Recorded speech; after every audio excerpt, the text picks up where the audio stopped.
एक बड़ी खबर आपको बता दें, ईरान इजरायल में बढ़ते तनाव के बीच चीन ने अपने नागरिकों के लिए एडवाइजरी जारी कर दी है। चीन के विदेश मंत्रालय ने चीन के नागरिकों को सीरिया की यात्रा न करने की सलाह दी है और जो लोग सीरिया में हैं उन्हें जल्द से जल्द वहां से निकल जाने को कह दिया गया है। ये ऐसे वक्त में हो रहा है जब ईरान और इजरायल के बीच में टेंशन बहुत ज्यादा बढ़ती चली जा रही है।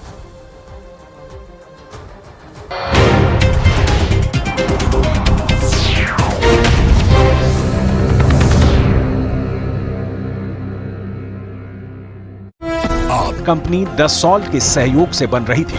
बाद में इजरायल ने इसे अपने दम पर तैयार किया। मौजूदा समय में जेरिको बैलिस्टिक मिसाइल के 3 सिस्टम इजरायल के पास हैं। इसकी क्षमता 4800 से 6500 किलोमीटर तक है।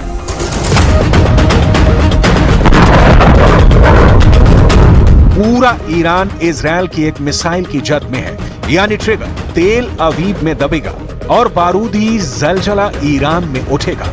अपनी धरती से ईरान को दहलाने तक ही इजरायल नहीं रुकेगा। ईरान में घुसकर भी इजरायल सैन्य ऑपरेशन को अंजाम देगा। हालांकि इसका स्टाइल अलग हो सकता है, जैसे कि इजरायल ने ऑपरेशन ओपेरा चलाकर इराक के परमाणु रिएक्टर पर हवाई हमला कर उसे पूरी तरह से तबाह कर दिया था। इराक के ओसी राक परमाणु रिएक्टर खत्म करने के लिए इजरायल ने F-16 जेट उड़ाए थे।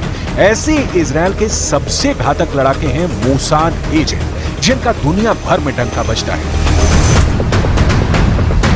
नवंबर 2020 में ईरान के नामी न्यूक्लियर साइंटिस्ट मोहसिन फखरीजादे की संदिग्ध परिस्थिति में मौत हो गई थी। हुआ यूं था कि उनका कार का काफिला आग की चपेट में आ गया था। बाद में जब सुरक्षा और खुफिया एजेंसियों ने तफ्तीश की तो पता चला कि आर्टिफिशियल इंटेलिजेंस के जरिए ऑटोमेटिक मशीन गन से उन पर कातिलाना हमला किया गया था।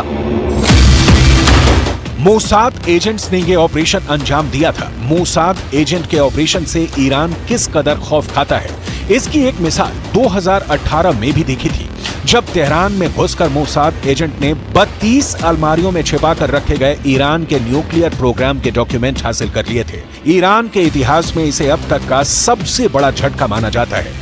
मोसाद एजेंट अपने दुश्मन के खात्मे तक उसका पीछा करते हैं। दुश्मन को तब तक मारते हैं जब तक वो दम नहीं तोड़ देता।